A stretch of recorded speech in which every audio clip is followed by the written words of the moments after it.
الله من شرور أنفسنا ومن سيئات أعمالنا من يهده الله فلا مضل له ومن يضلل فلا هادي له أشهد أن لا إله إلا الله وحده لا شريك له وأشهد أن محمدا عبده ورسوله الذي لا نبي بعده والصلاة والسلام على رسول الله وعلى آله وصحبه ومن والاه فقد قال رسول الله صلى الله عليه وسلم في حديثه بين الرجل وبين الكفر ترك الصلاة رواه أحمد ومسلم وأبو داود والترمذي وابن ماجه. Amma ba'du, alhamdulillah para jamaah sekalian, jamaah Masjid Mutiara yang sama-sama mengharap ridha Allah Subhanahu wa taala. Kita bersyukur kepada Allah Subhanahu wa taala dengan segala pengorbanan, dengan segala penghambaan yang kita suguhkan hanya kepada Allah Subhanahu wa taala. Tiada sanjungan, tiada pujian yang patut kita selalu utarakan melainkan hanya kepada Allah Subhanahu wa taala sebagai zat yang maha terpuji. Tidak ada satupun cacat, tidak ada satupun kekurangan sifat yang maha mulia dari Allah Subhanahu wa taala. Biyadikal khair, seluruhnya apa yang Allah kehendaki adalah satu kebaikan. Walaupun mungkin di mata seorang manusia itu adalah sesuatu yang menyulitkan. Walaupun mungkin dipandang seorang insan itu adalah sesuatu yang memilukan dan menyedihkan, namun ingatlah seluruhnya itu adalah satu kebaikan yang Allah berikan kepada kita. Tinggal kita bagaimana caranya untuk menjadikan potensi dari keadaan yang Allah berikan dalam kehidupan kita ini menjadi satu kebaikan, menjadi sesuatu peluang agar kita mendapatkan pahala, Para jamaah sekalian, alhamdulillah, syukran jazakallah. Khususnya saya pribadi dalam 2 pekan ini luar biasa terisolasi bersama anak dan istri di dalam rumah.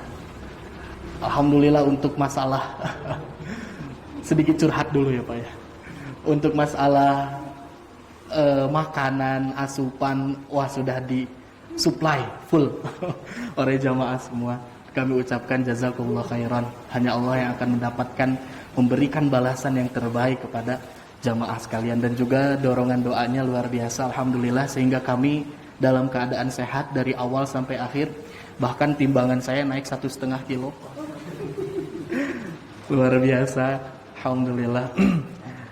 Dan juga itu adalah satu khususnya tadzkirah, peringatan bagi saya pribadi, bahwa betullah Allah Subhanahu wa taala ala kulli syai'in qadir. Allah itu terhadap segala sesuatunya itu maha kuasa. Apapun yang Allah kehendaki terhadap seorang manusia pasti terjadi. Walaupun secara rasio manusia itu sesuatunya sulit untuk dipikirkan. Masalah yang kecil saja saya dapatkan pelajaran yang luar biasa ketika saya mengantar ibu saya sakit yang belum ketahuan bahwasanya ada indikasi C19. Saya berdua dengan saudara ipar perempuan saya, kakak ipar saya. Kami berdua mengurus ibu, membawa ibu, sampai mengkondisikan ibu masuk ke satu ruangan di UGD. Dan saya ikut memijit ibu, ngobrol dengan ibu, menghibur, begitupun dengan saudara saya yang perempuan itu. Dan ketika swab, ternyata qadarullah. Kalau dipikir-pikir harusnya kita berdua itu kena. Tapi ternyata yang kena kakak ipar saya, yang intensitas bertemu dengan ibunya itu lebih sedikit dibandingkan dengan saya. Kalau saya bahkan berani untuk membuka masker, saya cium cipika-cipiki dengan ibu saya sebelum masuk ruang isolasi. Karena saya yakin ibu saya tidak C19, awalnya seperti itu. Tapi qadarullah, itulah yang dinamakan kehendak dari Allah Subhanahu wa taala. Kalaulah dapat dipikirkan secara rasio logika manusia pasti gitu. Tapi qadarullah seperti itu. Dan mohon doanya, bapak saya sekarang terpapar juga, bapak mertua sekarang sedang mendapatkan perawatan di Rumah Sakit Cibabat. Alhamdulillah sudah mulai stabil lagi. Ibu sudah pulang, 1 hari ibu pulang, bapak langsung dibawa ke rumah sakit. Kakak kami seluruhnya positif, yang 5, karena 6 bersaudara. Yang betul-betul bersih itu hanya keluarga kami saja. Yang lainnya itu pasti ada yang kena. Kalau tidak ibunya, anaknya, semuanya kena. Dan memang satu pelajaran juga, anak-anak yang balita itu semuanya ketika di swab negatif semuanya. Walaupun dalam kesehariannya bareng sama ibunya. Bahkan ada yang masih nempel ASI sama ibunya. Ternyata memiliki sistem imun yang lebih kuat untuk C19 ini. Wallahu a'lam bishawab. Nah, itulah barangkali. Jadi kita harus berikhtiar semampu mungkin, karena yang namanya wabah itu dalam tafsirannya itu Al-Maraghi menyebutkan itu habbah, itu bagaikan butiran-butiran yang tidak terlihat, dan di setiap butiran-butiran itu sudah ditersemat nama orang-orang yang akan kedapatan dari virus tersebut. Jadi kita karena tidak mengetahui hal itu, kita harus prevennya kuat, pencegahannya harus kuat, dikuatkan lagi maskernya insyaallah, dan cuci tangan, hidup bersih, dan juga pola hidup yang ideal, yang baik. Para jamaah sekalian, alhamdulillah ini adalah kajian yang sempat tertunda 2 pekan lalu. Kita masuk ke dalam pembahasan dalam kajian fikih, masuk dalam hukum meninggalkan salat. Bagaimana seorang mukmin, seorang muslim yang mengaku bahwasanya dirinya sebagai hambanya Allah, tapi kedapatan meninggalkan salat sebagai satu hal yang sangat penting dalam Islam. Bahkan sahabat Umar radhiyallahu anhu, beliau menyatakan bahwasanya di dalam agama Islam syariat yang terpenting itu adalah salat. Kalau seseorang dapat menjaga salatnya, maka syariat-syariat yang lain insya Allah akan mudah untuk dijaga. Namun ketika ada seseorang menyepelekan, menyia-nyiakan, dan juga mengabaikan terhadap sholat, sudah dapat ditentukan, dipastikan bahwasanya syariat yang lain pun akan lebih mudah untuk diabaikan. Maka dari itu, tidak ada hal yang lebih penting dalam agama Islam melainkan sholat, syariat yang paling penting. Kalau orang sudah berani meninggalkan sholat, maka indikasinya dia akan lebih mudah juga meninggalkan zakat. Dia akan lebih mudah juga untuk meninggalkan saum. Dia akan lebih mudah untuk meninggalkan ibadah-ibadah syariat-syariat yang lain ketika sholat yang 5 waktu ini tidak dijaga. Itu menurut sahabat Umar radhiyallahu anhu. Betapa pentingnya perkara mengenai sholat. Kita sudah bahas dalam pembahasan yang sebelumnya, kedudukan sholat itu sangat luar biasa. Bahkan jamaah sekalian, salat itu diibaratkan oleh Nabi sallallahu alaihi wasallam kamatsalin nahr, bagaikan aliran sungai yang memiliki air yang admin wa adzbin wa ghamrin, yang bersih, yang sejuk, yang menyegarkan terhadap tubuh seorang manusia. Bahkan Rasulullah SAW bertanya kepada sahabat semua, ketika kalian mendapati di depan pintu rumah kalian itu ada aliran sungai, dan kalian dapat mandi di situ sesuka hati kalian sampai 1 hari 5 kali, bertanya Rasul, apakah akan masih tersisa kotoran yang menempel dalam tubuh kalian? Kata para sahabat, tentu tidak. Begitulah ibaratnya sholat. Yamhullaha bihinnal khotoya, yang Allah jadikan sholat itu bagaikan pembersih dari dosa-dosa kalian itu. Nah, jadi luar biasa sholat sebagai pembersih bagi kesalahan-kesalahan, dosa-dosa kita. Namun ternyata di dalam hadis yang lain, Rasulullah SAW menegaskan, ketika ada seorang mukmin tahduru salatun maktubatun, dia itu menghadiri salat yang wajib, dia melaksanakan salat yang wajib, wa yuhsinu, dan dia membaguskan wudu'aha, wudunya dibaguskan, disempurnakan. Dia juga mensempurnakan khusyu'aha, khusyunya diperbaiki dalam salatnya. Wa ruku'aha, dalam rukunya juga diperbaiki.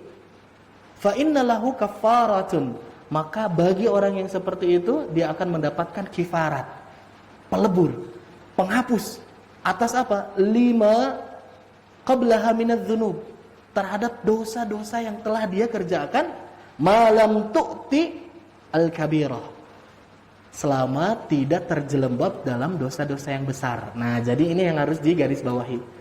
Salat itu dapat menjadi kifarat, pelebur dosa-dosa kita, pembersih atas segala kesalahan kita, cuman mengenai dosa-dosa yang kecil.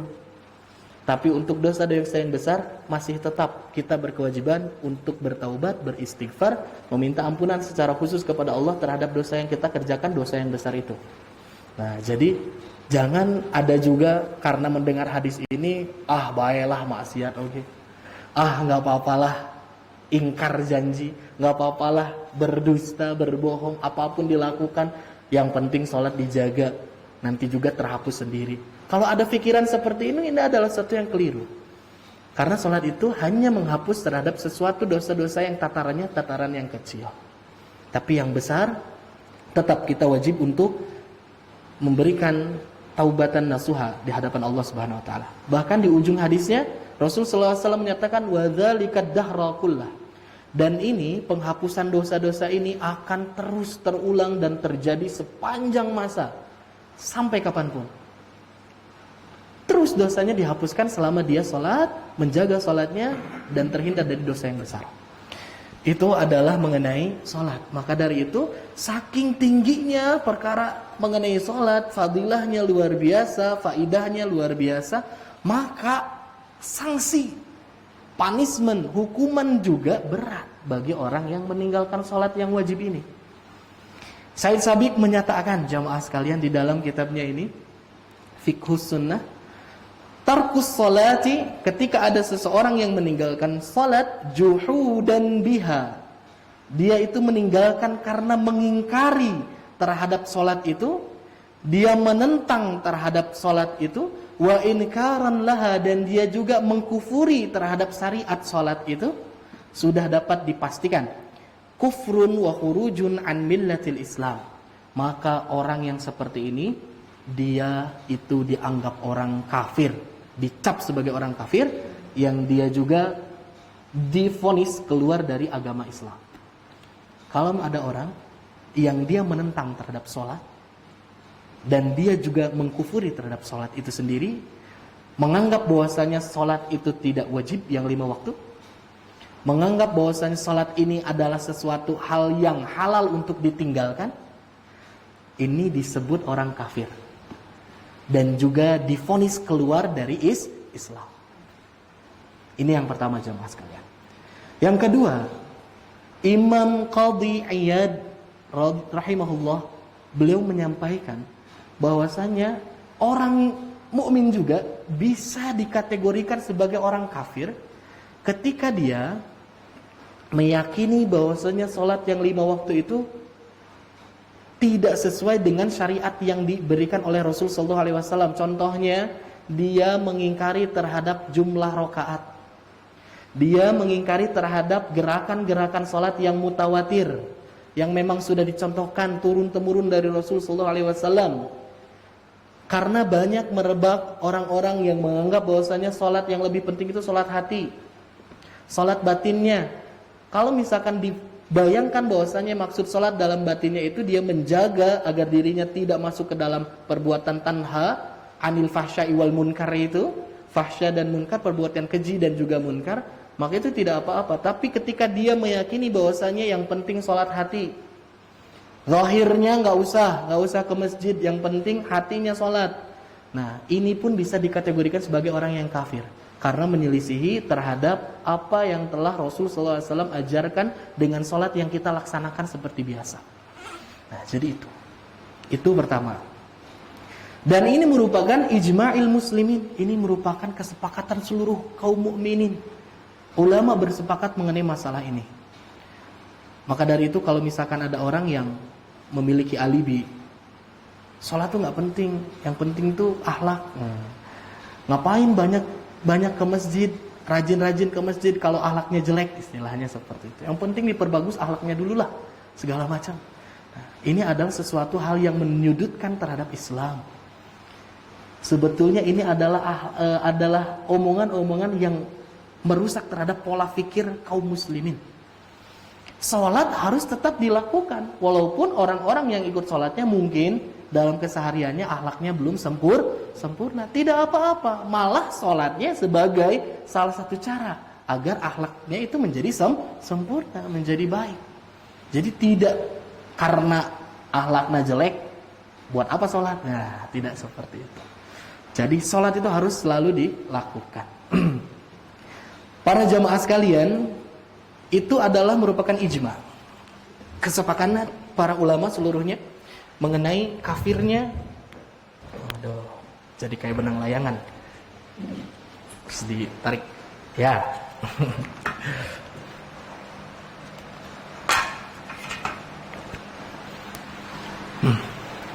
Jadi kalau ada orang yang mengingkari dan juga menentang wajibnya sholat, maka dia divonis sebagai orang yang kafir,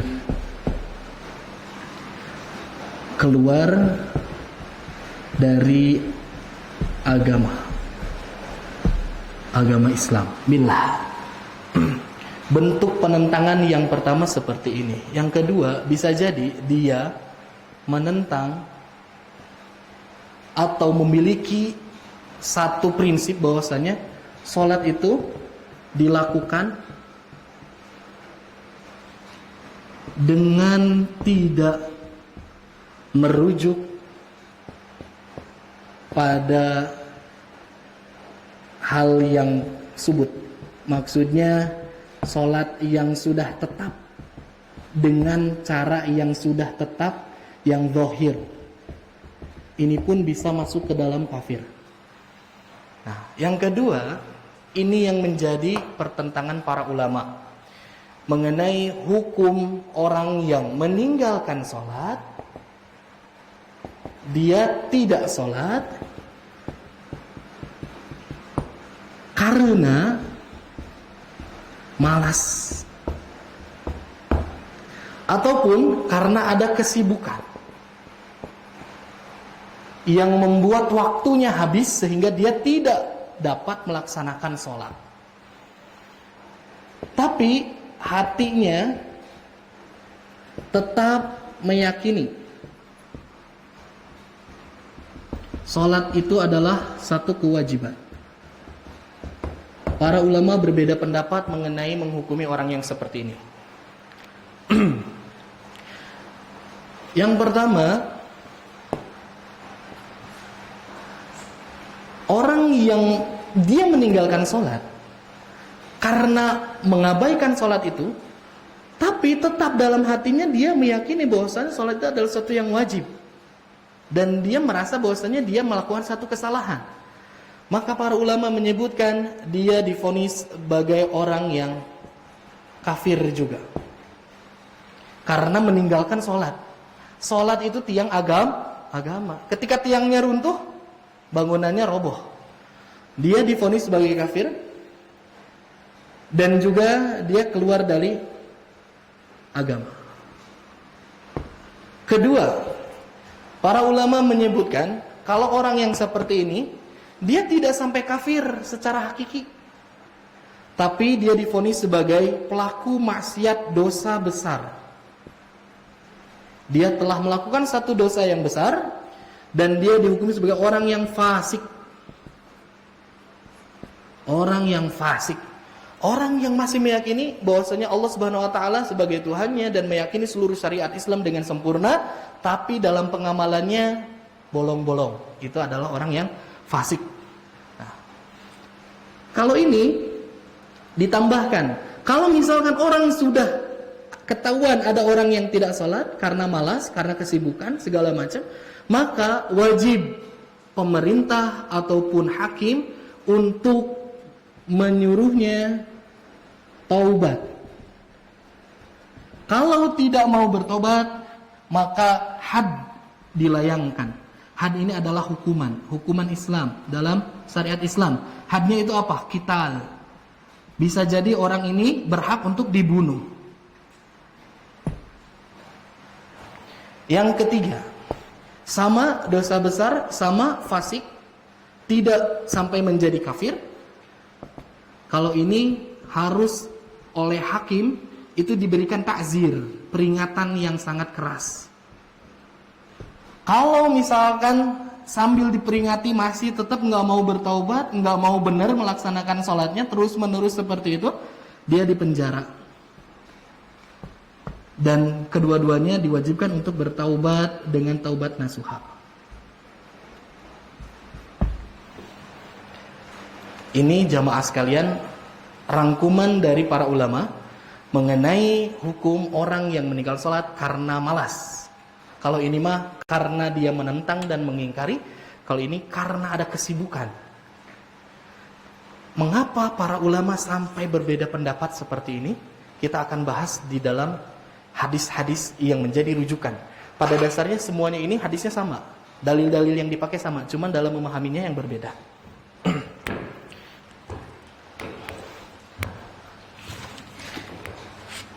Para jamaah sekalian, hadis yang pertama yang menegaskan bahwasanya batasan antara seorang mukmin laki-laki dengan kekufuran itu terletak dalam sholatnya.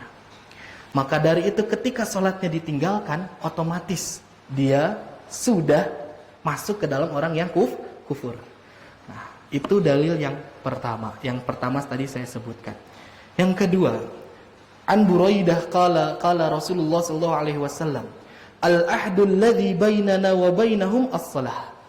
Satu ikatan, satu perjanjian yang sangat kuat antara kami orang-orang yang beriman wa bainahum dan antara mereka orang-orang kafir, orang-orang musyrikin, as-shalah adalah terletak dalam salatnya. Faman tarakaha, maka siapa orang yang meninggalkan salatnya itu faqad kafara, maka dia telah kafir.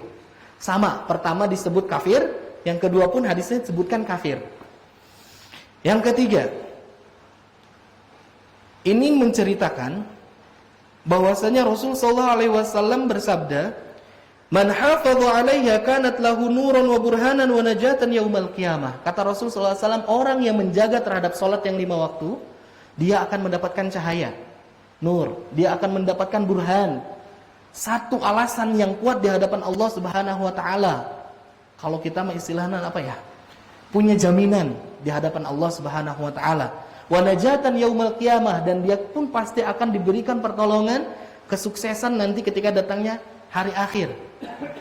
Tapi Rasulullah SAW menyatakan kalau orang yang tidak menjaga salatnya, maka yang ketiga itu tidak didapatkan oleh seorang tadi, tidak mendapatkan cahaya, tidak mendapatkan jaminan, tidak mendapatkan kesuksesan nanti di yaumil akhir. Bahkan kata Rasul sallallahu alaihi wasallam menyatakan wa kana yaumul qiyamah ma'a Qarun. Dan orang yang tidak menjaga salatnya itu nanti di hari kiamat itu akan bersama dengan Qarun. Wa Fir'aun wa Haman, akan bersama dengan Fir'aun, dengan Haman. Wa Ubay bin Khalaf, dan akan bersama dengan Ubay bin Khalaf. Fir'aun adalah orang kafir. Haman juga kafir. Ubay bin Khalaf pun ini dikategorikan oleh Rasulullah SAW sebagai orang yang kafir. Maka dari itu orang yang tidak sholat diperumpamakan dia akan bersama dengan orang-orang tadi, dan dia pun sama dalam kondisi yang kafir. Ini hadis yang selanjutnya. Dan juga Ibnu Qayyim al-Jauzi rahimahullah memberikan satu syarah penjelasan yang luar biasa jamaah sekalian. Rasulullah SAW menggambarkan kalau misalkan ada orang yang dia meninggalkan sholatnya diakibatkan karena hartanya, syughilahu an hamaluhu fahuwa ma'a Qarun. Ketika ada orang yang dia itu nggak sholat karena hartanya, maka dia dipersamakan dengan Qarun. Qarun itu adalah orang yang paling kaya di muka bumi ini setelah Nabi Sulaiman. Nah, dia sampai-sampai kan sekarang kalau misalkan mencari apa benda yang berharga segala macam sebutnya harta karun dari Qarun. Dari Qarun ini. Maka dari itu kalau orang yang tidak sholat karena disibukkan hartanya, dia bersama Qarun. Yang kedua, kalau misalkan ada orang yang tidak sholat dikarenakan kerajaannya, maka dia bersama dengan Fir'aun. Fir'aun yang terkenal dengan kerajaannya yang sangat luar biasa. Kalau misalkan ada orang yang dia itu disibukkan sehingga dia meninggalkan sholat karena urusan kenegaraan, urusan kepemerintahan, maka dia dipersamakan dengan Haman. Dan kalau ada orang yang dia itu disibukkan kesehariannya sehingga tidak sholat karena perniagaan, usaha, tijariyahnya, maka dia dipersamakan dengan Ubay bin Khalaf. Nah, ini adalah dalil yang ketiga. Selanjutnya jamaah sekalian, An Abdullah bin Syaqiq Al-Aqili qala kana ashabu Muhammadin sallallahu alaihi wasallam, menceritakan seorang sahabat Abdullah ini bahwasanya keadaan sahabat-sahabatnya Nabi Muhammad sallallahu alaihi wasallam la yarawna syai'an minal a'mal. Mereka itu tidak menghukumi satu amalan pun di dalam Islam ini tarkuhu, yang akan meninggalkan seseorang itu menjadi kufrun, menjadi orang yang kafir. Ketika meninggalkan amalan ini dia menjadi kafir, ghairu shalah, melainkan salat. Jadi salat itu paling utama. Gitu. Itu yang ada dalam pandangan para sahabat ketika zaman Nabi Muhammad sallallahu alaihi wasallam. Dan juga yang terakhir jamaah sekalian, ini hadisnya bahwasanya Rasul sallallahu alaihi wasallam membenarkan sahha anin Nabi sallallahu alaihi wasallam anna tarikas salati kafirun. Orang yang meninggalkan salat itu adalah kafir. Jadi, jamaah sekalian, di dalam hadis-hadis Rasul sallallahu alaihi wasallam, orang yang meninggalkan salat itu selalu digandingkan dengan punishment-nya itu apa? Kafir. Orang yang kafir. Maka dari itu ada yang pertama disebutkan dia itu menjadi orang kafir. Karena batasan antara seorang mukmin dan juga orang non-muslim itu adalah dari salatnya. Nah, namun mengapa ada hal yang selanjutnya yang menjadikan seseorang itu bukan kafir secara hakiki? Nah, inilah yang akan kita bahas. Para jamaah sekalian,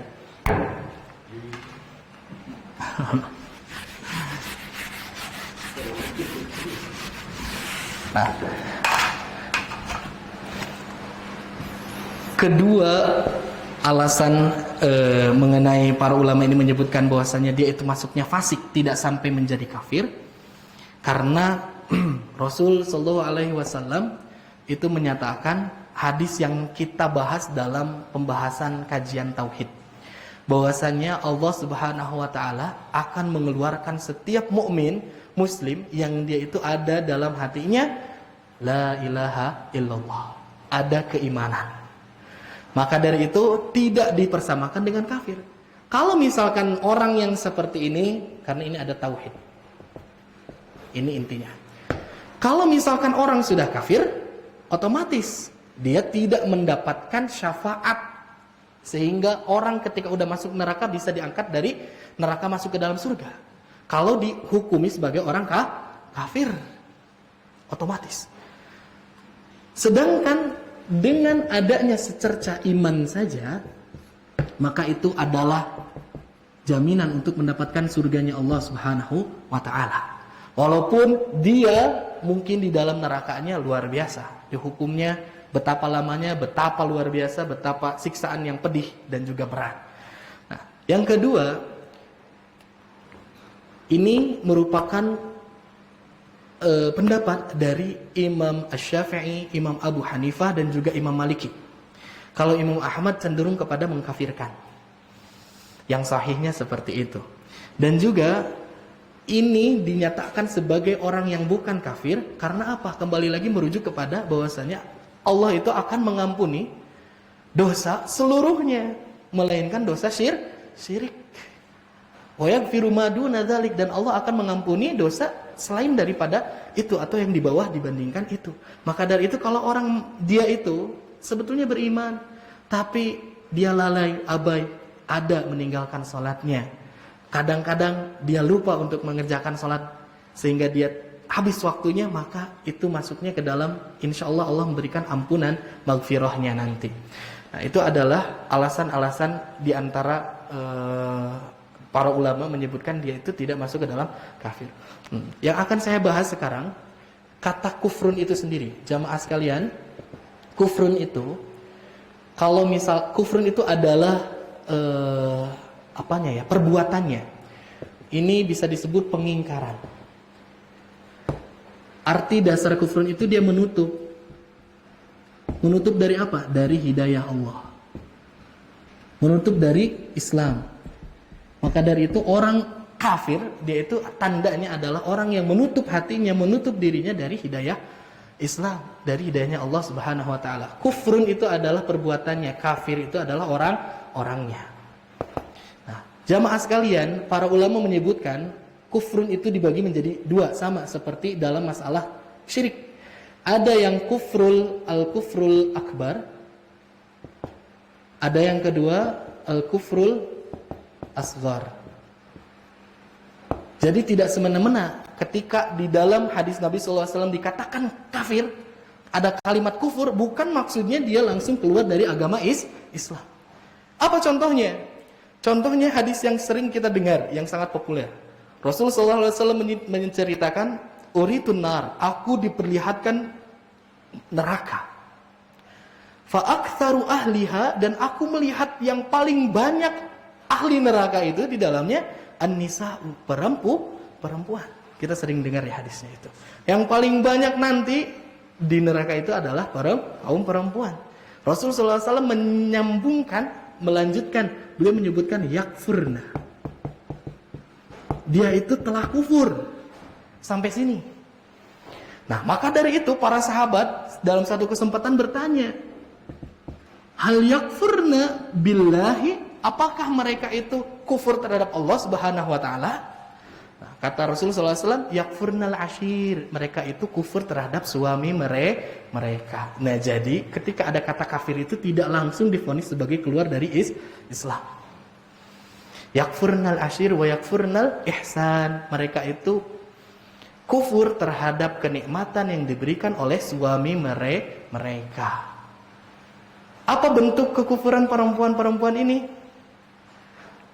Bentuk kekufurannya, kata Nabi SAW, seorang perempuan itu, dia telah engkau berikan kebaikan sepanjang usia, namun pada satu waktu ada sesuatu yang salah engkau berikan. Dari situlah perempuan itu menganggap bahwasanya tidak ada sedikit pun kebaikan yang telah diberikan oleh suaminya. Itu adalah bentuk kekufuran. Kufur terhadap kenikmatan yang telah para suami berikan kepada mereka. Menganggap bahwasanya ketika dia disakiti sedikit saja langsung melupakan seluruh kebaikan. Menganggapnya itu tidak ada apa-apa. Nah, yang kedua, bahkan Rasulullah SAW menyebutkan kafir jahiliyah. Di dalam hadisnya menegur kepada sahabatnya Abu Dzar Al-Badrah. Kala itu jamaah sekalian, sahabatnya ini Abu Dzar, dia itu keluar dari rumahnya dengan anaknya. Dia memakai pakaian yang tebal, memakai dua rangkap pakaian, dan terlihat seperti sedang marah. Rasulullah SAW tanya, apa yang membuatmu seperti ini? Saya telah menghina terhadap ibu dari hamba sahaya saya. Zaman dulu ada hamba sahaya. Nah, si budaknya ini dihina oleh Abu Dzar. Dihina siapa? Ibunya. Langsung Rasulullah SAW, engkau adalah seseorang yang di dalam hatimu ada sesuatu yang jahiliyah. Jahiliyah itu konotasinya adalah kafir. Kembali dari kembali terhadap sesuatu kekafiran, kejahiliyahan. Nah, di situ para ulama menyatakan kata jahiliyah yang disampaikan oleh Rasulullah SAW kepada sahabatnya itu tidak lantas membuat sahabatnya itu keluar dari Islam. Nah, itu salah satunya. Bahkan Rasulullah SAW di dalam hadisnya yang panjang, Rasul mengatakan kata kafir itu ditambahkan dengan biwahan. Biwahan itu hakon, artinya jelas, sama. Nah, yang sudah terang-terangan. Nah, bagaimana hadisnya? Rasulullah SAW menganjurkan kepada para sahabatnya untuk berbaiat setia terhadap pemimpin-pemimpin mereka dalam keadaan senang ataupun benci, dalam sesuatu yang melegakan atau menyempitkan. Bahkan kalau misalkan pemimpinnya pun bertindak aniaya terhadap mereka, mereka wajib untuk bersabar. Itu hadisnya. Nah, kata Rasulullah SAW memberikan penjelasan di ujung dengan catatan. Kalian tidak boleh melakukan makar terhadap mereka, tafarruq meninggalkan mereka dan memerangi mereka selama mereka masih melaksanakan sholat, dan juga tidak ada kekafiran kufrun biwahan, tidak ada kekafiran yang nyata, yang jelas diperlihatkan oleh para pembesar-pembesar ini. Nah, jadi ini adalah satu patokan bahwasanya kita itu tidak boleh bertindak memerangi dalam arti ingin menggulingkan, menghancurkan dengan senjata, dengan penolakan yang makar seperti itu. Adapun misalkan demo ataupun memberikan aspirasi, itu adalah sesuatu yang memang diperbolehkan oleh negara itu sendiri. Nah, jadi yang tidak boleh seperti itu. Nah, ini disebutkan Rasulullah SAW, kalau memponis seseorang kafir itu harus dengan ada sesuatu yang terang benderang. Selama dia masih melaksanakan sholat, maka dia tidak dihukumi sebagai orang yang patut untuk diperangi. Bahkan dalam hadisnya yang lain, ini ceritanya Rasulullah SAW sedang berangkat bersafar ke Yaman. Ketika di Yaman ini ada seorang sahabat yang memberikan Rasul emas. Emasnya itu tidak terlalu besar. Rasulullah SAW mendapatkan emas itu spontan, Rasul langsung memberikan kepada 4 orang sahabatnya yang dia pilih. Nah, di situ ada seorang laki-laki yang tidak kebahagiaan dari emas itu. Dia menyatakan kepada Rasulullah SAW, "Ya Rasulullah, ittaqillah." Rasul, hati-hati, engkau bertakwa kepada Allah. Digitukan. Mungkin karena tidak dapat kebahagiaan atau merasa Rasul tidak adil ataupun apa. Langsung Rasulullah SAW menyatakan, "Wailak, sungguh celaka engkau. Aulasta ahaqqa fil ardi." Apakah engkau tidak meyakini, bukankah aku adalah orang yang paling bertakwa, yang paling berhak di atas muka bumi ini untuk apa? An yattaqiyallah, untuk bertakwa kepada Allah.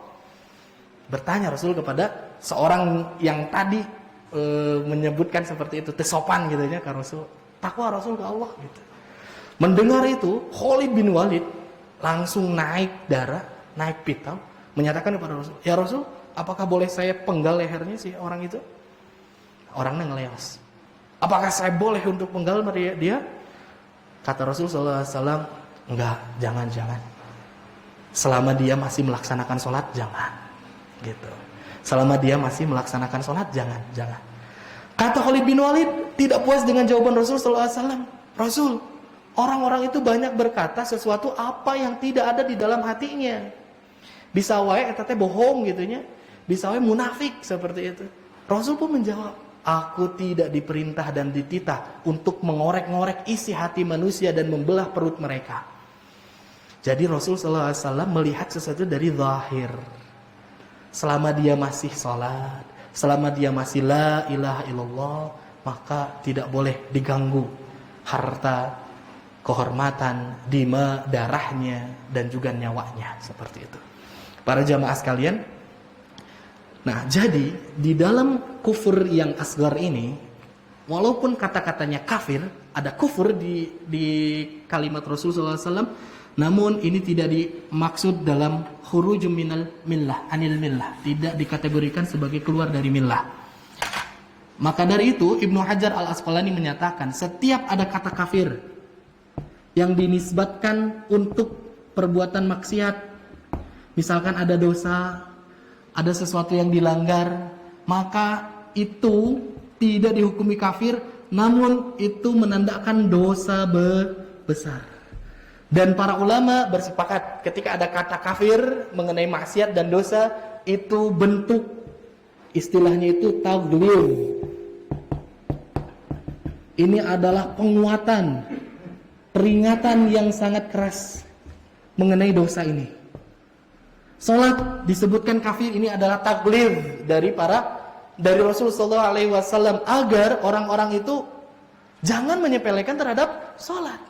Sampai-sampai salat disebutkan kafir, walaupun tidak mengeluarkan seseorang yang memang masih meyakini salat itu wajib. Seperti itu, taglib disebutnya. Adapun yang kufur akbar, ini berkaitan dengan masalah i'tiqadi. Kalau seseorang itu dia masih sholat, contoh, ada yang datang ke sini, ikut sholat isya bareng sama kita, tapi dalam hatinya meyakini bahwasanya sholat itu tidak wajib. Sholat yang 5 waktu itu tidak wajib. Walaupun dia masih melaksanakan sholat, karena dia i'tiqadnya di dalam hatinya, urusan akidahnya nggak benar, dia tidak meyakini sesuatu yang harus dia yakini dengan pasti, maka dia sudah dikategorikan sebagai orang yang kufur. Seperti itu. Sampai sini ada pertanyaan dulu jemaah? Ya. Saya kan kebanyakan hampir 5 tahun pernah meninggalkan sholat. Itu gimana biar bisa diterobos baliknya? Biar saya nggak kelihatan masuk lagi. Artinya hasilnya terus gak dihakimi sebagai kafir gimana? Saya kan pernah Ya. Ya. Sebetulnya bukan hanya fikih barangkali ya, kita pun bisa jadi melakukan hal yang salah termasuk dosa ini. Dan mungkin kebanyakan di antara kita pun pernah melakukan satu dosa ini, yaitu meninggalkan sholat yang wajib. Maka ini adalah pendapatnya Ahlus Sunnah wal Jamaah, lebih condong kepada yang menyatakan tidak divonis sebagai orang kafir dan mengeluarkan dari agama, selama memang yang ditinggalkannya itu sebatas sholat-sholat yang dia itu tidak penuh meninggalkannya. Bahkan dalam satu keterangan disebutkan, ada ulama yang memberikan tambahan, orang itu tidak disebut sebagai kafir itu kalau misalkan ninggalin sholatnya hanya beberapa kali dalam hitungan waktu 1 bulan atau di hitungan waktu yang dekat. Seperti itu. Walaupun itu dihukumi sebagai dosa yang sangat besar sekali. Nah, maka dari itu kalau ada orang yang sudah masuk ke dalam dosa ini harus seperti apa? Dia harus bertaubat. Nah, cuman ada berbeda lagi pendapat lagi. Yang pertama, ya, selain dia harus bertobat dengan taubatan nasuha, dia itu ada yang menyebutkan wajib mengqadha sholatnya. Sholatnya sholat apa yang ditinggalkan? Maka diqadha sholatnya.